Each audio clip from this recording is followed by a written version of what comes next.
WWE has already given up on the Wyatt Sicks, and in this video, I'm going to prove how they've already given up on it, because the Wyatt Sicks is an interesting group because it's the resurrection of Bray Wyatt, if you think about it, the Bray Wyatt character.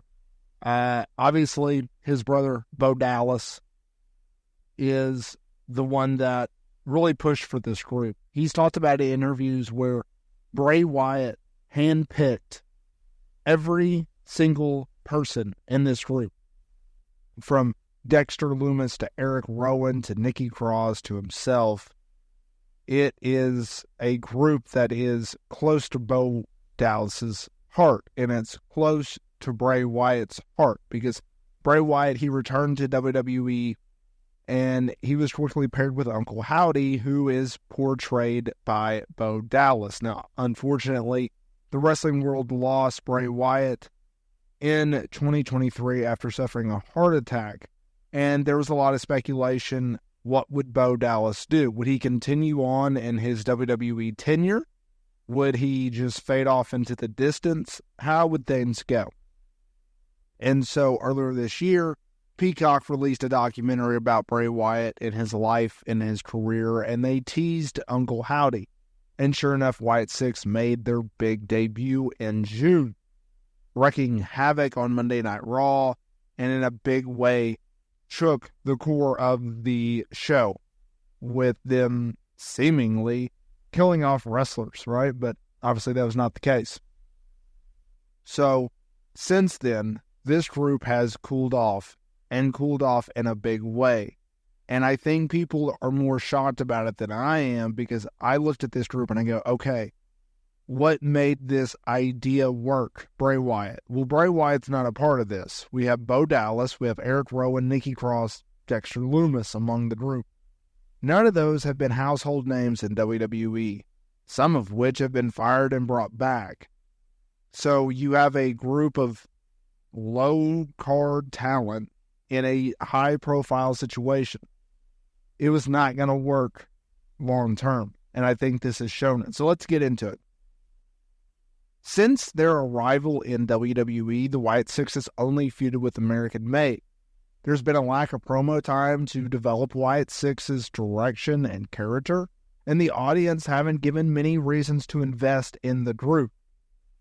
This is another Wyatt Sicks program that seems destined to be restricted on television, so they have entered into a program with the Final Testament, who are rarely pushed at premium live events and in premium live events feuds. WWE has pushed heavily and teases that the groups competing against each other. Triple H has really put an effort into Karrion Kross's character as of late, with his storylines with the New Day, doing a lot of emphasis on his character. Kross is not necessarily the most exciting guy in the world, nor is he a main event level talent, and creating a faction for him hasn't led to a gigantic change that Kross desperately needs. Now, developing an aspect of WWE's newest faction, it will be beneficial, but the in-ring work is also important, and that's not likely to be a focal point of this angle, because let's be real, the Wyatt Sicks are more based on storytelling and cinematic type booking than bell-to-bell in-ring action. The Wyatt Sicks on the biggest stage at a premium live event doesn't really make sense right now. The premium live events are saved for the top-tier talent with top-tier feuds. This is not the old WWE. The Wyatt Sicks, they're not the most exciting group in the world right now either, and WWE needs to give Uncle Howdy and the rest of the faction members a boost in a big way. The Wyatt Sicks, they've quickly become just a side attraction, nothing that is stand out. Nothing that makes you want to go out of your way to watch their segments on Monday Night Raw, on YouTube, on social media. Now they've introduced R-Truth and The Miz. They kidnapped The Miz.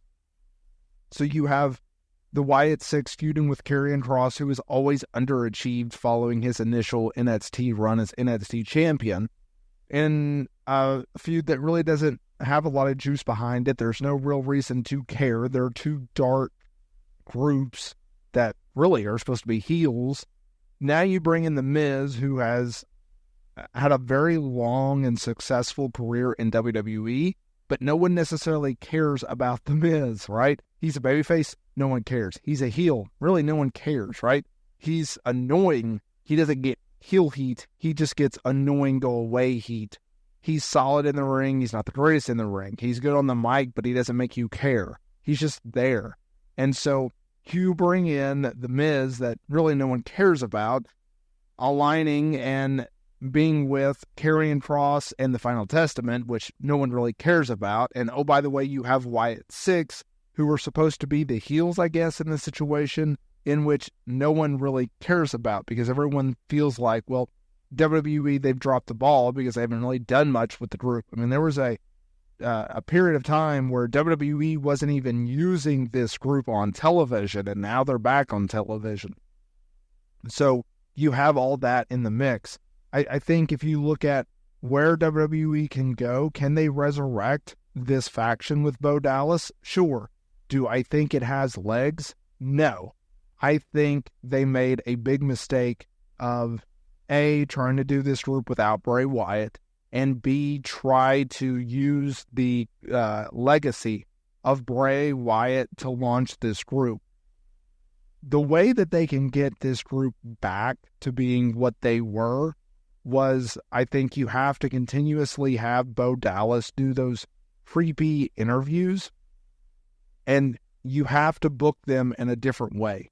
You cannot let them go out there week in, week out and go bell to bell. It's the same thing with Bray Wyatt. He rarely wrestled on television. It's the old moniker of like The Undertaker, where you need to keep them special. Or Andre the Giant, there's another example.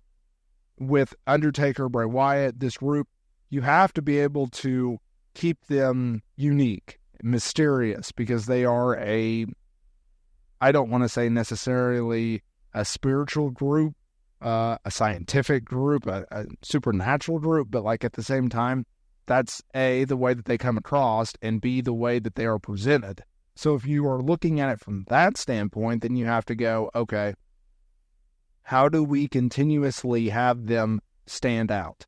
That's the big question mark. That's the big thing that they have to consistently do with this group to get them over even more. But they got a lot of work ahead of them. We'll see what they can do. We can see where they go from here. But having The Miz, having Karrion Kross, having the Final Testament, it's not doing anything for me personally. We'll see eventually where they go from here. Let me know down in the comments area below. Do you think this group has legs? Do you think this group is something that really can test the sands of time, right?